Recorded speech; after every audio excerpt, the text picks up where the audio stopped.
Lae'zel is possessed of ambition and seeks to rise within Githyanki ranks above all other things, and with an increase in rank, so too do those ranks' rewards.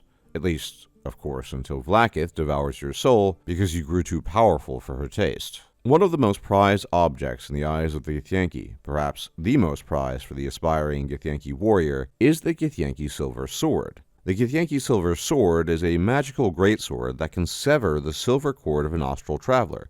Whilst on the astral plane, one's astral body is connected at all times to one's physical body by a silvery cord. If the cord is broken, the individual is killed, astrally and physically. Luckily, very few things can destroy a silver cord, but the Githyanki Silver Sword is one of those few things that can sever this cord, making them incredibly formidable weapons on the astral plane, where the Githyanki make their home. An even more powerful version of the Silver Sword, afforded to only the most powerful of Githyanki knights, allows the wielder to bypass astral protections that would otherwise prevent silver cord disruption, and increases the wielder's chance of decapitating his opponent. In addition to these properties, silver swords cause psychic damage, in addition to physical damage, as these swords were originally crafted to combat the arch-enemies of the Githyanki, the Mind Flayers, or the Illithids.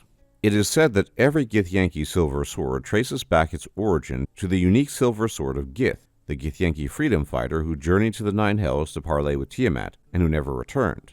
It was a powerful artifact forged for Gith by Zerthamon, who would later become her enemy, and eventually resurfaced a number of times throughout history, and the blade features prominently in the story of the original Neverwinter Nights 2 game. Silver swords are only wielded by the most elite of Githyanki warriors, and it is considered blasphemous for any non-Githyanki to possess or wield the blade.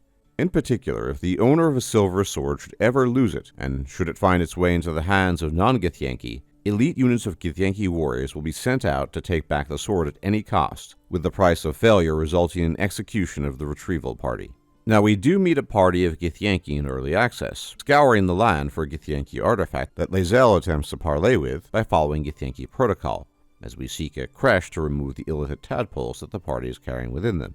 The party is led and directed by a Githyanki dragon rider, and during a cutscene one can spy a large blade, almost certainly a greatsword, on his back. Although impossible to confirm, it is highly likely that this is in fact a Githyanki Silver Sword, as it looks distinct from the other greatsword wielded by the Githyanki fighter. The leader parts ways, instructing the remaining Githyanki to eliminate the party, depending on your decisions made prior, but one thing is clear: that this will not be the last time we will be seeing this particular Githyanki. The cutscene also leads to no small resentment and rivalry on the part of Lae'zel, who sees herself as having followed proper Githyanki protocol, and the rider in violation of protocol. One could easily imagine a showdown involving Lae'zel and the Dragon Rider, with the Githyanki Silver Sword as the prize, or perhaps, more interestingly, should one of the non-Githyanki party members take control of the blade, a retrieval party being sent to confront them to take back the blade. Either way, the Silver Sword, should it be in the game, and I think it will potentially be just one of the many famous and infamous D&D items we might be able to get our hands on during our playthrough.